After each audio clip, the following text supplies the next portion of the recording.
Hello students, आप सभी का हमारे यूट्यूब चैनल में हार्दिक स्वागत है। आज के इस वीडियो में बात करने वाले हैं उन स्टूडेंट्स की जो कोटा यूनिवर्सिटी से बीए सेकंड सेमेस्टर का एग्ज़ाम पॉलिटिकल साइंस यानी कि राजनीतिक विज्ञान में देने वाले हैं। तो उनके लिए यहाँ पर ये वीडियो बहुत ही स्पेशल होने वाली है।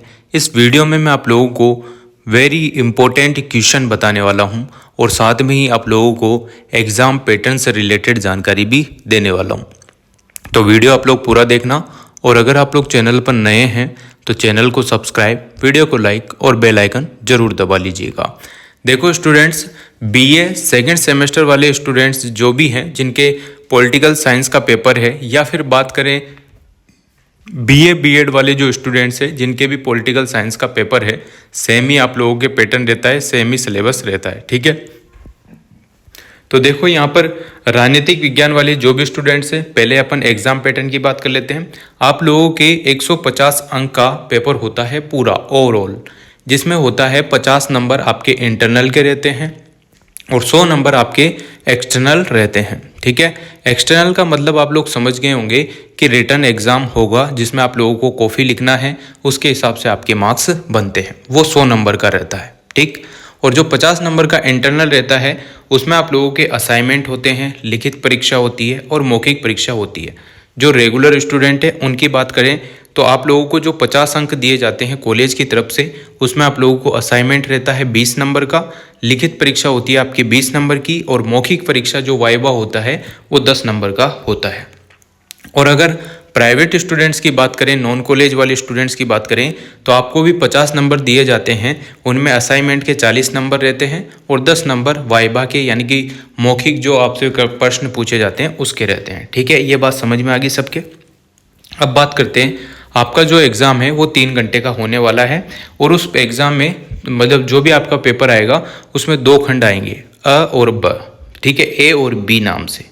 तो ए जो खंड रहता है वो 20 मार्क्स का रहेगा और बी जो खंड रहेगा वो 80 मार्क्स का रहेगा। तो आप लोगों का पूरा फोकस, अगर आप लोगों को पास होना है, अच्छे नंबर लाने हैं, तो उन 80 नंबर पर टूट पड़ना है आपको। 20 नंबर पर आपको ज़्यादा फोकस नहीं करना होगा। ठीक है, 80 नंबर अगर आपने ध्यान से देख लिए, बड़े क्वेश्चन एक बार पढ़ लिए, जो भी सीरीज वगैरह में आपने पढ़े हैं, अच्छे से लिख पा रहे हो तो बहुत अच्छे नंबर आपके बन जाएंगे। अगर आपकी कॉपी 35 पेज की या 40 पेज की आती है तो पूरी कोशिश ये करनी चाहिए आपको कि 30 प्लस पेज तो आप लोग भरें ही भरें। 3 घंटे का आपके पास टाइम है और पर्याप्त टाइम होता है, 3 घंटे में आराम से 35 पेज भरने में आ जाते हैं। मेरे को खुद अच्छे से पता है कि भर जाते हैं पेज। ठीक है, एक बीएड से रिलेटेड मैंने वीडियो बना रखी है, वो आप लोग देख लेना कि कॉफी कैसे लिखना है। सेम पैटर्न आप लोग यहाँ पर भी फॉलो कर सकते हैं बीए पॉलिटिकल साइंस के पेपर में। ठीक है, तो अच्छे खासे नंबर आपके बन जाएंगे।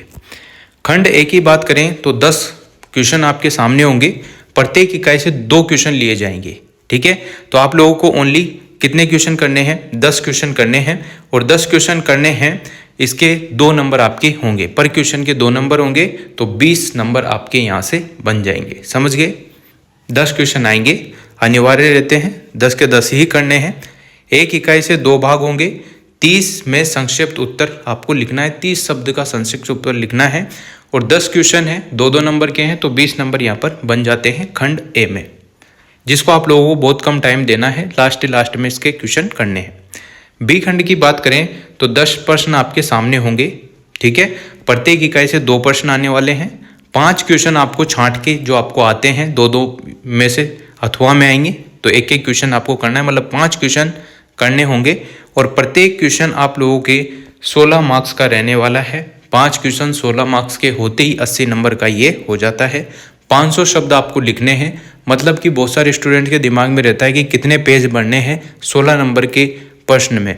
तो मैं आपको क्लियर कह दूं, 16 नंबर का प्रश्न है तो इसका मतलब आप लोगों को 5 पेज से तो ज़्यादा ही बढ़ना है। 5 या 6 पेज आप लोगों को कम से कम इतना तो होना ही चाहिए निबंधात्मक प्रश्न 16 नंबर वाले में। ठीक है, बात समझ में आ गई आप लोगों के? दोनों साइड के मिला के 5 या 6 पेज आप लोग भरें।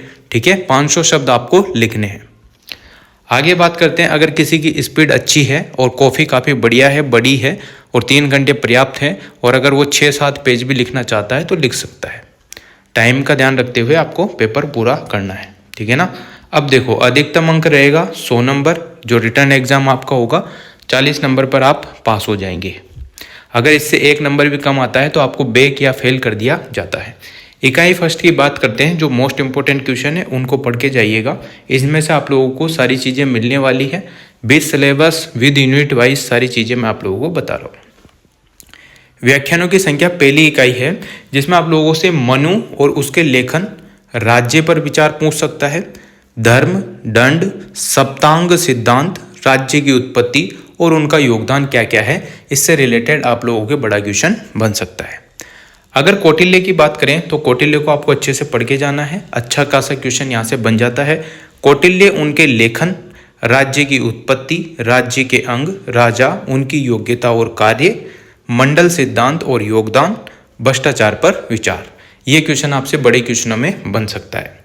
शुक्र और उनके लेखन, दंड नीति, राज्य के जो कार्य हैं उनके बारे में पूछ सकता है, राजा और उसके कार्य, प्रशासन और न्याय पर विचार आपसे पूछे जा सकते हैं। ठीक है, तो इन चारों क्वेश्चनों में से एक बड़ा क्वेश्चन बनेगा और 1-2 छोटे क्वेश्चन भी बनेंगे, तो आप लोग देख जाना इनको। अब बात करते हैं सेकेंड यूनिट की। ठीक है, तो राजा राम मोहन राय के बारे में तो कौन नहीं जानता, सभी जानते हैं लगभग जो पॉलिटिकल साइंस वाले हैं या जो आर्ट्स बैकग्राउंड से हैं, तो एक बार इनों के बारे में जरूर पढ़ के जाना। छोटा और बड़ा क्वेश्चन 100% आपको पेपर में मिल जाएगा। राजा राम मोहन राय का जो लेखन है, व्यक्ति है, राज्य और सामाजिक सुधार है, शिक्षा और उनके योगदान पर आप लोगों को विचार पूछ सकता है। ठीक है ना। स्वामी दयानंद सरस्वती के बारे में आपसे पूछ सकते हैं और स्वामी विवेकानंद के बारे में भी आपसे पूछ सकते हैं कि इनका क्या योगदान है। जैसे क्वेश्चन बन के ऐसे आएगा, स्वामी दयानंद सरस्वती के लेखन, भारतीय राष्ट्रवाद, व्यक्ति और सामाजिक और धार्मिक सुधार में इनका योगदान क्या है, अपनी राय लिखो। ऐसा कुछ क्वेश्चन आ सकता है, तो आपको पूरा लिखना होगा। वो 5-6 पेज से ज़्यादा ही भरेंगे, 5-6 पेज तो कम से कम आपको लिखना ही है, अच्छे मार्क्स चाहते हो तो। स्वामी विवेकानंद का भी आपके बहुत इंपॉर्टेंट पार्ट है, तो इन चीज़ों को देखकर जाना है बहुत अच्छी तरीके से। इकाई थर्ड की बात करें, अब आप लोग सोच रहे होंगे कि सर हम पढ़ते हैं तो हमको याद ही नहीं रहता है, भूल जाते हैं, सीरीज में से जो पढ़ रहे हैं वो याद नहीं रह रहा है। तो देखो बच्चों, होता ऐसा ही है कि याद कुछ भी नहीं रहता है, सीधी बात है।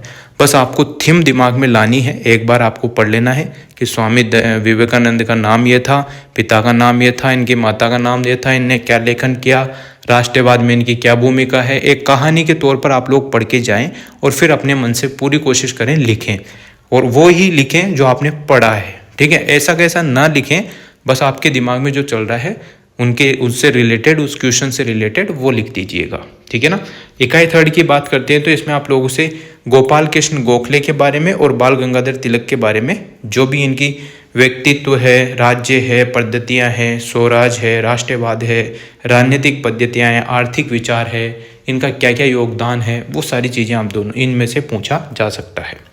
राजनीति के आध्यात्मिकरण पर उनके विचार लिखाए जा सकते हैं आपसे, गोपाल कृष्ण गोखले के बारे में और बाल गंगाधर तिलक के बारे में। तीसरी यूनिट से तो ये थे।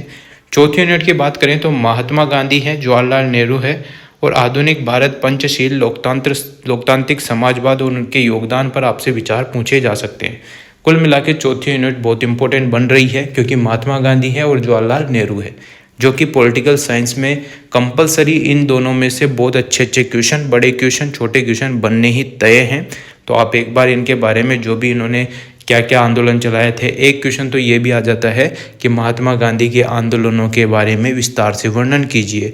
तो आपको इनके जो भी इन्होंने अहिंसा वाला, सत्याग्रह वाला, सत्य अहिंसा, इनके बारे में जो बताए थे, जो भी इनका योगदान था, वो सारे आपसे पूछ सकते हैं। जवाहरलाल नेहरू के बारे में भी यही चीज़ें हैं, उनका व्यक्तित्व, राज्य और समाजवाद, आधुनिक भारत के बारे में पंडित जवाहरलाल नेहरू ने क्या कहा, क्या नहीं कहा, क्या योगदान था, ये चीज़ें आपसे पूछी जाएगी। यूनिट 5 की बात करें तो इसमें आते हैं बहुत ही important person doctor Bhimrao Ambedkar, जो पॉलिटिकल साइंस के लिए नज़रिए से देखें तो बहुत इंपॉर्टेंट क्वेश्चन इसमें से बनना तय है। फिर इसमें M.N. रॉय हैं और साथ में जयप्रकाश नारायण हैं, तीनों ही काफ़ी प्रसिद्ध हैं, विद्वान हैं, काफ़ी पढ़े लिखे लोग हैं, काफ़ी राजनीतिक गुरु हैं, तो इनके बारे में आपसे पूछेंगे। सामाजिक न्याय और उनका योगदान आपसे पूछ सकते हैं और भारतीय संविधान के विशेष संदर्भ में डॉक्टर भीमराव अंबेडकर की क्या भूमिका थी, विस्तृत वर्णन कीजिए। ये क्वेश्चन बन सकता है। एम.एन. रॉय के बारे में लेखन, व्यक्तित्व और नव मानवतावाद, मार्क्स और उनके तरीके आपसे पूछ सकता है। जयनारायण प्रकाश के बारे में बात करें तो उन्होंने क्या क्या रचनाएं लिखी, व्यक्ति राज्य, समाजवाद, संपूर्ण क्रांति, पार्टी रहित लोकतंत्र पर आपके विचार पूछे जा सकते हैं। तो देखो बच्चों, ये जो पेपर होते हैं आपके बीए वगैरह के, एमए वगैरह के, है ना, इस टाइप के अगर आर्ट्स वाले आप स्टूडेंट हैं तो आपको कॉफ़ी लिखना आना बहुत इंपॉर्टेंट है। अगर आप कॉफ़ी में लिख पा रहे हैं, इनसे रिलेटेड चीज़ें लिख पा रहे हैं, जो पूछा है अगर आपको नहीं आता है और उसके इर्द गिर्द भी आप लोग उनके बारे में कुछ ना कुछ बातें बता रहे हैं, तो बहुत अच्छे से आपके नंबर बनने वाले हैं, ठीक है ना। तो एक वीडियो का लिंक डिस्क्रिप्शन में है, उस वीडियो को 100% देखना, उससे आपको हिंट मिलेगा कि कॉफ़ी लिखी कैसे जाती है, मार्क्स कमाए कैसे जाते हैं, है ना। तो थैंक यू सो मच।